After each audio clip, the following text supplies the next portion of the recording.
He's walked with dinosaurs and cuddled baby lemurs, and he can rock out with the best of them. 13 things you'll only understand if you've overdosed on Mr. BloomHe's CBeebies legend Andy Day, and right now he's touring around the UK with his band, Andy and the Odd Socks, bringing his catchy songs and positive messages to children and grown-ups alike.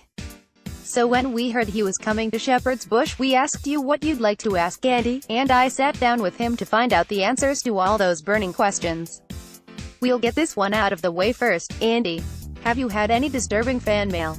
I wouldn't say disturbing. I've had offers of numbers and stuff like that. They come to gigs with their kids and put their number on the table.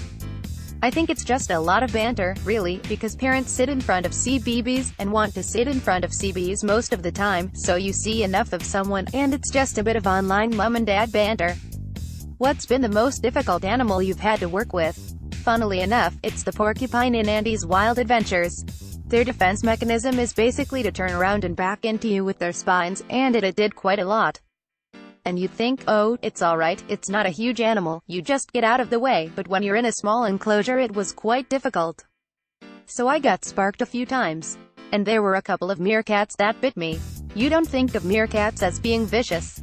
You don't, and they're not vicious, but they're certainly not as sweet and innocent as they're portrayed on TV. The thing is, their instincts are to defend. They're always on guard, because they're small creatures. But they've got good sharp teeth and long claws. It's like all wild animals. Even if they're hand-reared, the instincts are still there. Have CBeebies ever asked you to do anything that made you go, WHAAA? No, I'm generally up for most things, to be honest. I don't know if that's a good or bad thing. I'm a bit, kind of, yeah, I'll do that, and then when I'm in the situation I might be a bit, hang on a minute, should I have done this? But generally it's been cool, nothing I haven't enjoyed. What's been your favorite panto role? In CBeebies, it has to be one of two, Scrooge and Captain Hook. Can I ask why? I love playing a baddie. I think it's more interesting to play a baddie. I mean, Scrooge isn't a baddie, he's quite a tragic character. And he's an iconic character, and he's a character I've grown up with, because I'm a massive fan of A Christmas Carol. So they're two good, really fun and meaty roles to play, and popular stories. My family and I watched A Christmas Carol again recently, and there's a scene in that where you've got Bob Cratchit's children on stage at the end, and we sensed you were genuinely moved by the occasion. Oh, I loved it. I was really into it, because the kids are great. I just loved the whole thing. When you're somewhere you really don't want to be spotted, do you avoid places children will be? Or do you wear a paper bag over your head? I cannot hide myself, even if I tried. I'm 6'4.5" with massive hair. I don't mind, I see it as part of the job. I don't get hounded that often, and I don't see it as being hounded. There are times when you're with family and friends that you think, I'd like to wait a bit, but generally I think it takes 2 seconds to say hello, and generally people are really respectable, it's all good, really. What's your favorite cheese? And who would you eat it with, if you could pick anybody? It's a Bavarian smoked cheese.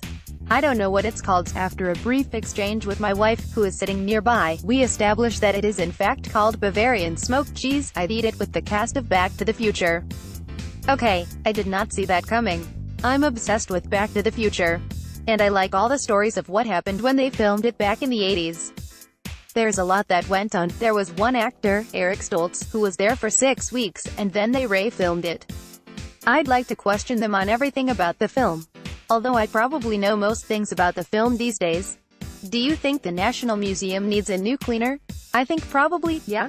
We love the janitor, and we haven't got the heart to get rid of him, but he's not the greatest. But then, he does cause problems so I can go back in time, and that's always a good thing.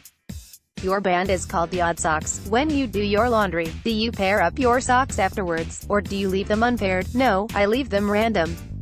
You can't pair the socks up, no way.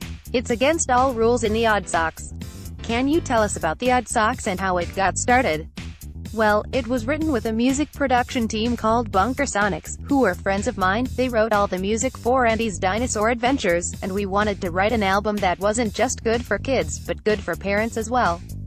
I used to watch a lot of family-based entertainment when I was younger, so I wanted to bring that back, and I wanted kids and adults to enjoy listening in the car. So for every song, the scope was a mighty bush for kids, monkeys, Scooby-Doo feel.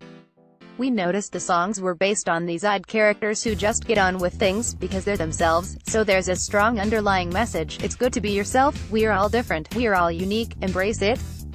But there's a lot of comedy, and a lot of good music for kids to listen to. You mentioned odd characters. Can you give me an example? Well, we've got a pig that gets struck by lightning and turns into a ninja. You can find out all about Andy and the Odd Socks and the next dates on their tour from their website, and their CD, Who Invited This Lot, is available from all good retail outlets.